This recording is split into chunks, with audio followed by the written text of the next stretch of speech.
Competitive exam की तैयारी करने वाले बच्चों को क्या करना चाहिए जिससे उनकी मेहनत सफल हो।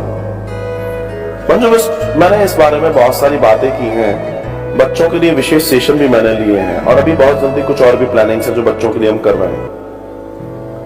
कॉम्पिटिटिव एग्जाम के लिए पहली तो चीज ये दिमाग में रखिएगा, मैं हमेशा कहता हूं कि कभी भी आप तैयारी कीजिए कि हेल्दी माइंड के साथ कीजिए और अपने गोल को दिमाग में रख के कीजिए। आज मैं एक बहुत बारीक बात कहता हूं, कई बार 4 बच्चे तैयारी कर रहे हैं, एक बच्चा बहुत अच्छी तैयारी कर सकता है, वो अपनी तैयारी कर रहा है, बट उसके मन में एक फियर है कि मेरे जो 3 दोस्त हैं वो उससे तेज दौड़ जाएंगे। और नॉर्मली वो पूरी तैयारी तो कर रहा है पर उसके दिमाग में उसके गोल से ज्यादा वो 3 व्यक्ति हैं, इसलिए वो कभी सफल नहीं हो पाता सब कुछ जानते हुए, बिकॉज गोल डिस्टर्ब हो गया। If you want to definitely achieve your goal, you just do one thing, you just focus on your goal always, and अगर आपने वो कर लिया तो जीवन में आज तक ऐसा कभी किसी के साथ नहीं हुआ कि किसी ने अपने गोल पर 100% काम किया और उसको ना मिला हो।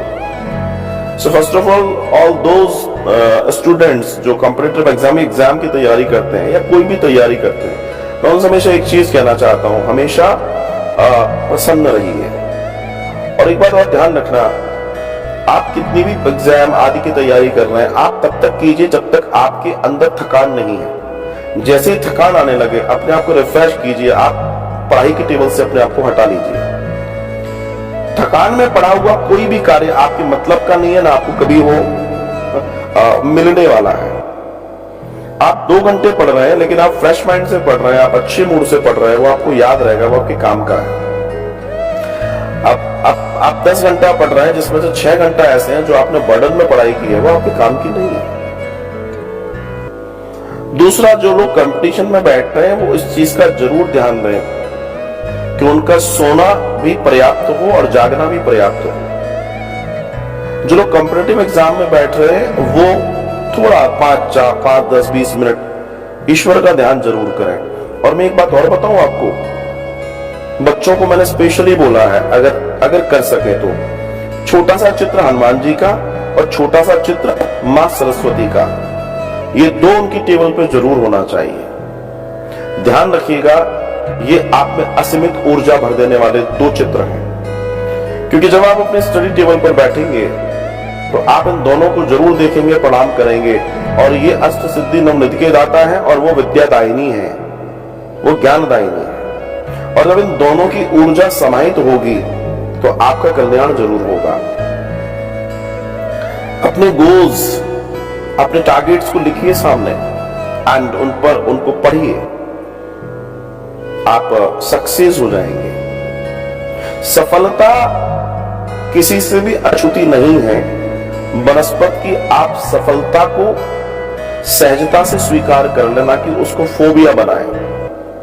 ज्यादातर लोग उसको फोबिया लेते हैं, ज्यादातर लोग उससे डर जाते हैं, ज्यादातर लोग नहीं किया बात। मैं तो एक बात और कहता हूं कि आप लोग कॉम्पिटिटिव एग्जाम देते हैं, अच्छी बात है, मगर आपने देखा है बहुत सारे, सबसे ज्यादा लोग एग्जाम लोग क्लर्क का देते हैं, प्यून का देते हैं या छोटी छोटी नौकरियों का देते हैं। आप मेहनत उतनी करते हैं लेकिन आपके साथ बैठने वाले 50 लाख विद्यार्थी हैं जो कंपटीशन दे रहे हैं।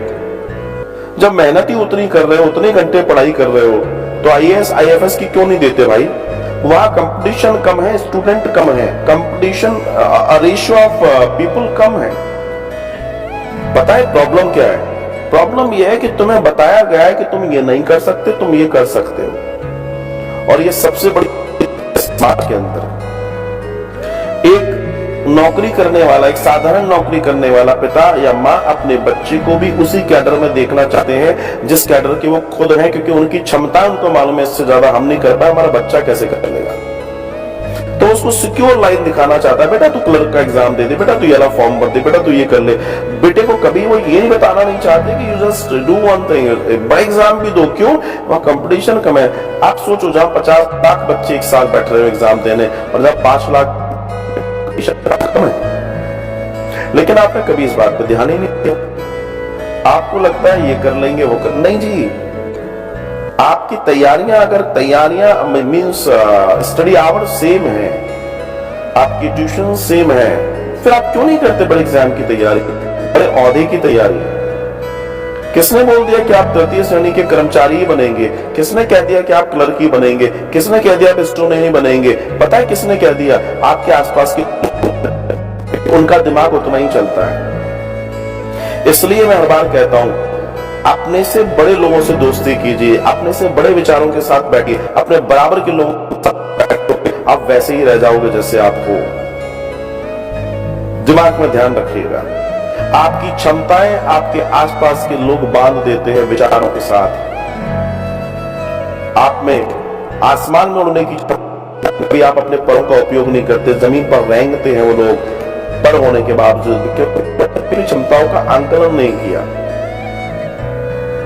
इंसान के अंदर पूरी पूरी क्षमताएं परमात्मा ने दी हैं, बस आप उसको देखिए और समझिए।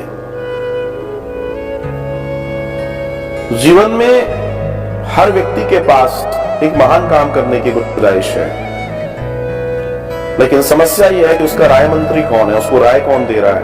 And point is very important for life. Who is your advisor? Who is your advisor? और वो एडवाइजर अगर कमजोर है तो आपके जीवन कमजोर बनेगा, अगर वो एडवाइजर मजबूत है तो आपका जीवन मजबूत बनेगा। ध्यान रखिएगा इस बात को। तो एडवाइजर मजबूत रखिए, एडवाइजर पर काम कीजिए। हर किसी के सलाह नहीं, अच्छे विशेष सक्सेसफुल लोगों की सलाह पर काम कीजिए, आपका जीवन महान बन जाएगा। आप जो महान हो जाएंगे। आपके माथे पर नहीं लिखा कि आप ये नहीं कर सकते। आपके साथ परमात्मा ने कोई मेन्यू कार्ड नहीं भेजा है कि आप ये कर सकते हो, ये नहीं कर सकते। ईश्वर ने सबको पूरे मौके दिए हैं, आप अपनी स्वेच्छा से अपने जीवन का निर्माण करते हैं। उन सारे बच्चों को मैं यही कहना चाहूंगा कि बड़े सपने के साथ अपने जीवन को जिए, टेक्निक के साथ तैयारियां करें, लेबर ना करें, टेक्निक के साथ तैयारियां करें। जिन चीजों को आप आसानी से कर सकते हैं पहले उनकी तैयारी कर लें, फिर कठिन चीजों की तैयारी करें। जिन चीजों को आप आसानी से सॉल्व कर सकते हैं एग्जाम में भी, उसको पहले सॉल्व करें, बाकी परस्पर दूसरी चीजों को। आप देखिएगा काम हो जाएगा। मैं बहुत सारे बच्चे जब इंटरव्यू में बैठते हैं तो कांप जाते हैं। इंटरव्यू में वो पास क्यों पढ़ तो सक रट लिया उन्होंने, रट के वो लोग नंबर तो ले आए, लेकिन जब वो इंटरव्यू देने जाते हैं तो वो लोग वहां पर दब जाते हैं, मींस वो नहीं दे पाते। क्यों? उनके मन में फोबिया होता है, न जाने क्या पूछ लेगा। सो बी प्रिपेयर अबाउट इट। वो जो भी पूछेगा मैं उसका जवाब देने के लायक बना हूं, अपने मन में। जब किसी कैबिन में किसी बच्चे को बुलाया जाता है कि यस उसका आता है तो वो थोड़ा सा दब जाता है, कंधे झुक जाते हैं उसके। तो दरवाजा खोलता है तो बहुत नॉर्मल वे में और डरे हुए, न जाने कौन बैठा होगा, क्या होगा, मैं आई कम इन सर। और आपने जब ये कहा मैं आई कम इन सर, समझ लो उन्होंने कहा cross, because your first body language is very weak and everything depend on your body language. Everything. आप कितनी नंबर ले आइएगा, आपके 99% वैल्यू नहीं करते अगर आप में बॉडी लैंग्वेज नहीं है तो, लेकिन आपके 50% भी वैल्यू करते हैं अगर आपकी बॉडी लैंग्वेज स्ट्रांग है। ध्यान रखिएगा। And the person is coming and he is saying मैं कम इन सर, वो कहता है यस कम। अब नॉर्मल बच्चा गया अंदर भी घुस गया और उसके अंदर फोबिया है तो वो बैठने जाएगा, जिसके पहले कि वो कहे उसके पहले आपको मैं आई सेट। कॉन्फिडेंस दिखाओ अपना भाई। तुम ये क्यों सोच रहे हो कि तुम इंटरव्यू देने गए हो, तुम ये सोच के क्यों नहीं जाते कि तुम इंटरव्यू लेने जा रहे हो। जैसे ही आपने थॉट किया कि मैं इंटरव्यू लेने जा रहा हूं, 4 लोगों का एक साथ लूंगा, वन यू नो इट कि 4% बिहाइंड है, 4 लोग बैठे हैं वहां पर पीछे, पता तो पड़ ही जाता है जो भी होगा।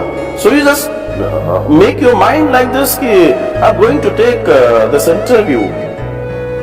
बस फिर देखिए मजा आ जाएगा। फिर बॉस बन के उसको लीड करेंगे और आपका इंटरव्यू अच्छा चला जाएगा। लेकिन आप जब दब कर ओ मेरा सिलेक्शन होगा कि नहीं होगा, अरे नहीं होगा होगा इससे क्या फर्क पड़ता है। कोई एक ही बैठकर तो जीवन जीना है। आयाम बहुत हैं पूरी दुनिया में, तुम अपने आयामों को निश्चित करो, डर किस बात का। तो मेरा उन सब बच्चों को यही कहना है, अपने हौसले को बढ़ाओ, बड़े सपने देखो, काम करो और किराए के सपनों के साथ मत जियो, किराए के गोल्स मत बनाओ, अपने खुद के गोल बनाओ।